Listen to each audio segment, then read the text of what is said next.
எல்லாரும் நல்லா இருப்போம். ஒரு வழியா டயர்லாம் கழட்டி மாட்டிட்டு கோயிலுக்கு வந்து சேர்ந்தாச்சு. பாப்பா வட்டியில தான் நீ கிடா விட்டு வந்த உடனே நம்ம கொடி மரத்துக்கிட்ட எண்ணெயெல்லாம் ஊற்றிட்டு சாமி கும்பிட்டுட்டு கோயிலுக்குள்ளே வந்தாச்சு. இல்லை வந்து மனசார சாமி கும்பிட்டு நம்ம குலதெய்வத்தோட ஆசீர்வாதம் நமக்கு எப்பயுமே இருக்கும். பாப்பா வட்டிக்கு 10 பங்காளின்னு கேள்விப்பட்டிருப்பீங்க. அது அப்படியே ஒரு ஓரமாக இருக்கட்டும். கோயிலுக்கு வந்துட்டு பொங்கல் சாப்பிடாம தான் நல்லா இருக்காது இல்லையா? நமக்காக கறி விருந்து காத்திருக்கு. ஒரு ரவுண்ட்ல நிப்பாட்டிடணும்னு நினைச்சேன், பொங்கலை நிப்பாட்ட முடியல. இதுதான் எங்கள் அத்தை வீடியோ எடுக்குன்னு ரியாக்ஷன்லாம் கொடுக்கும். இது எங்கள் அத்தை மகதியா, விழாவின் நாயகன் எங்கள் மாமா. இவர் தான் ரிட்டையர் ஆயிட்டாரு. அந்த ஃபங்க்ஷனை குலதெய்வம் கோயிலே வச்சிருந்தாரு. மாமாவுக்கு ஒரு சின்ன ஃபோட்டோ ஃப்ரேம்லாம் ரெடி பண்ணி கொடுத்துட்டு ஃபேமிலி ஃபோட்டோஸ் எல்லாம் எடுத்தாச்சு.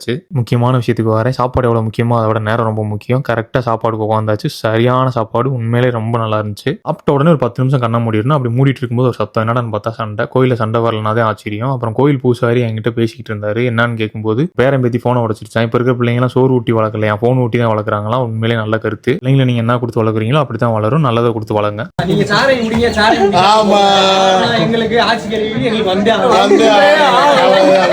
நானும் மதுரக்காரன் தாண்டா. பஸ்ஸில் வரவங்க நோட் பண்ணிக்கோங்க. காலைல உசிலம்பட்டிலேருந்து 6 மணிக்கு பாப்பாவட்டிக்கு பஸ் இருக்குது. திரும்ப பாப்பாவட்டிலேருந்து 4 மணிக்கு உசிலம்பட்டிக்கு பஸ் இருக்குது.